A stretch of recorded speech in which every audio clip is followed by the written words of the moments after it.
तर महायुतीतील दोन मोठ्या नेत्यांमध्ये खटके उडालेले आहेत। सुनील तटकरे कोणाचेही होऊ शकत नाहीत। तटकरे जिथे जेवतील तिथेच छेद करतील अशी टीका रामदास कदमांनी केली आहे। तर मी गटारामध्ये दगड टाकून अंगावर घाण उडवून घेत नाही असा पलटवार सुनील तटकरेंनी केलेला आहे। सुनील तटकरेच्या बाबतीमध्ये काही होऊ शकतं। सुनील तटकरे कुणाचा होऊ शकत नाही, कुणाचाही नाही, त्याच्या बापाचा पण होणार नाही। तो तटकरे जिथं खाईल ना, जेवेल तिथं शेत करणार, ही तटकरेची औलाद आहे।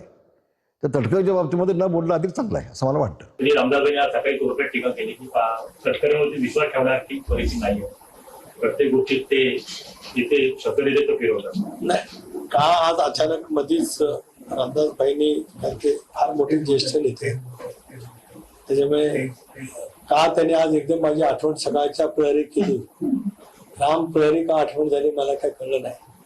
पण माझा स्वभाव आहे की गटारामध्ये दगड टाकून अंगावर मी काय घाण घेत नसतो, मला या विषयावरती काय बोलायचं नाही।